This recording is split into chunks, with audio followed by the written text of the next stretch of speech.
Greetings fellow Decepticons, Sandblaster1987 here with another Black Lantern called McFarlane Toys review. Today I'll be looking at Black Lantern Batman. This figure comes with the legs of the Atrocitus Build-A-Figure, which I'll be reviewing separately since I've got all the parts now and it's a separate figure in its own right.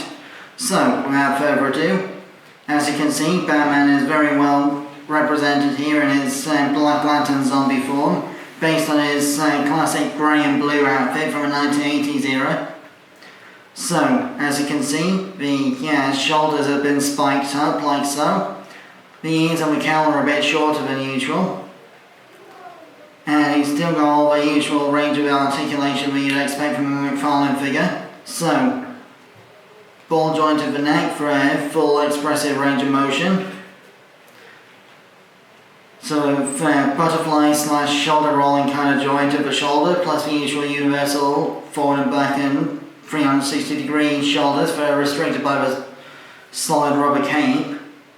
Then He-Man and Masters of the Universe style bicep swivel. Foam ratcheted double joint at the elbow, which is really hard to bend both halves of the joint at once because of it still being stiff and fresh out of the box. Then a universal wrist, with a rotation at one end and a side-to-side movement at the other.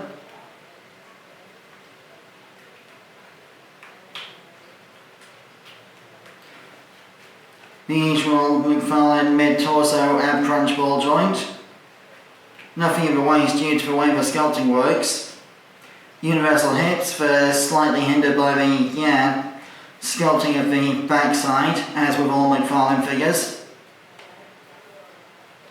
Thigh swivel technically built into the actual hip joint instead of being cut below the hip like Hasbro Marvel Legends and Star Wars Black Series figures.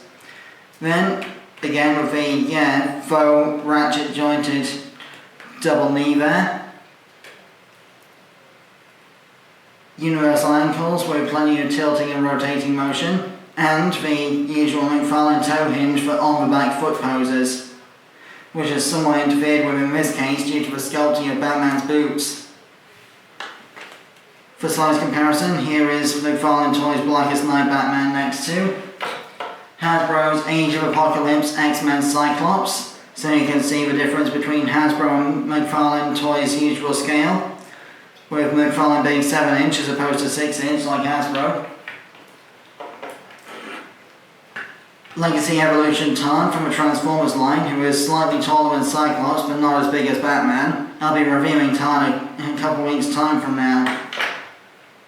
And Build-A-Figure Atrocitus, who I'll be reviewing separately because he's fully assembled. As you can see, McFarlane Build-A-Figures are quite a bit bigger than you would expect. Much like Spawn from the Mortal Kombat 11 line, which I've already reviewed, the cape is solid rubber and cannot be easily manipulated for posing and such because it'll just flex back to its original position. But if I lift up the cape, you can see a load of tattering and damage work on the inside, so they've really given it a lot of attention to detail with the sculpting on this. In fact, I wouldn't be surprised if this piece was actually a retool of one of Spawn's capes. Either that or the Flashpoint Ultimate Universe Batman with these shoulder points. So, that more or less concludes my review of Blackest Night Batman from McFarlane Toys. I have been Sandblaster1987. Thanks again for watching, and I'll be back next time with the Black Lantern Superman figure to complete the wave. Till then, till all are one.